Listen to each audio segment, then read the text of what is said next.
Dorothy Day, in her autobiography, The Long Loneliness, shares with us how she once prayed at a very low time in her life. Now, as most of you know, I'm sure, Dorothy Day, she wasn't raised into the faith, but she came into it on her own after a certain romance with atheism. As a young woman in her 20s, she was an intellectual moving in Marxist and anti-church circles, convinced that if anyone had the courage to look life square in the eye, she or he would not believe in God. And she had the support of others.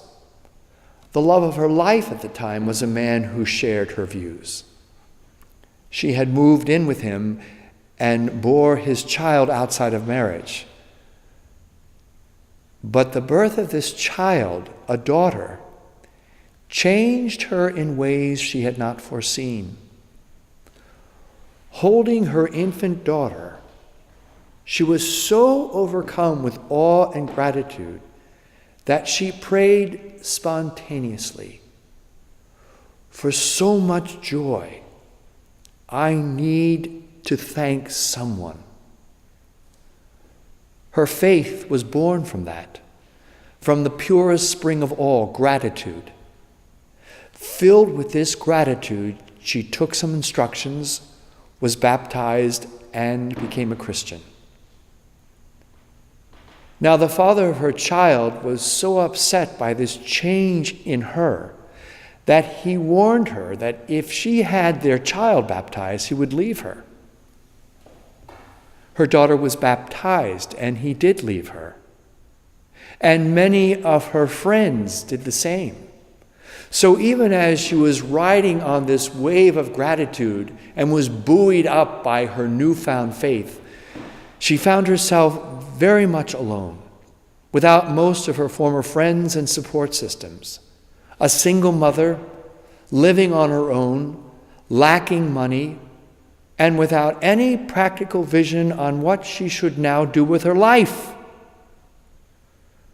She floundered like this for a while and began to feel more and more lonely and unsure of herself. And one day she couldn't take it anymore. She left her young daughter with a friend, got on a train to Washington, D.C., and spent the whole day, the entire day, praying at the National Shrine of the Immaculate Conception. Her prayer that day was one of utter hopelessness. In essence, she said to Mary, "I've given up a lot for your God, and you haven't done anything for me.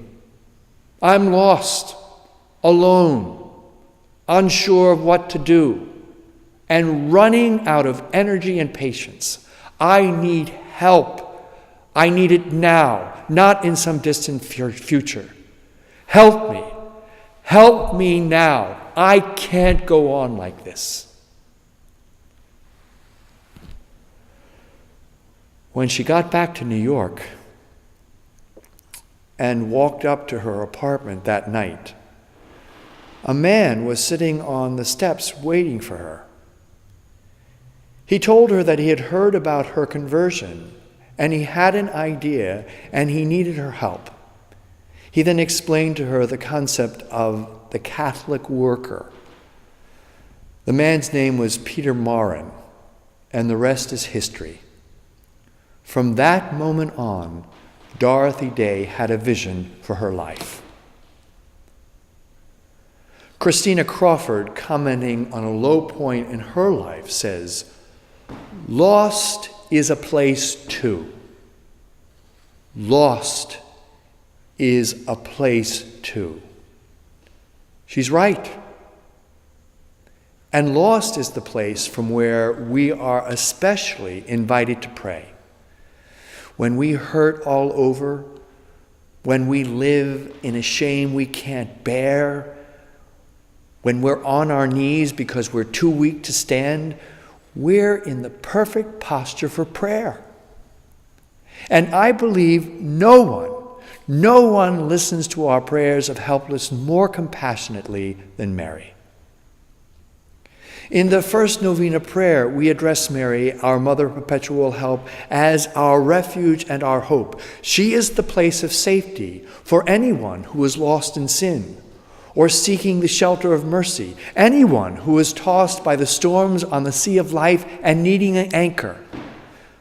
And in this prayer, we first remind her that her reputation precedes her, that we hear that she is called by all the refuge and the hope of sinners. And then we implore her, be then my refuge and my hope. Help me. Stretch forth your hand to me in my misery and hold me like an anchor so that I may not wander off course and lose my way.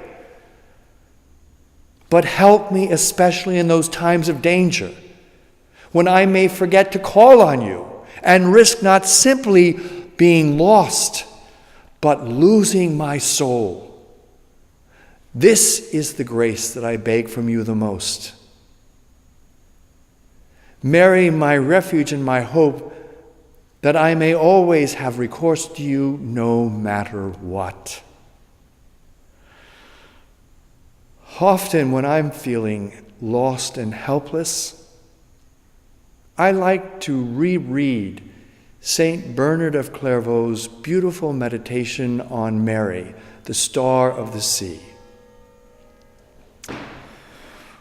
O you who have been tossed by the tempests in the midst of the shoals of this world, turn not away your eyes from the star of the sea. If the winds of temptation blow, if tribulations rise up like rocks before you, a look to the star, a sigh towards Mary. If the waves of pride, ambition, calumny, jealousy seek to swallow up your soul, a look toward the star, a prayer to Mary. If anger, avarice, love of sin, trouble of conscience, dread of the judgments of God begin to plunge you into a gulf of sadness, the abyss of despair, attach your heart to Mary. Following her, you cannot wander. If she favor the voyage, you will reach the harbor of safety. Remember, lost is a place too. It's always the place where we can find Mary, waiting to show us the way.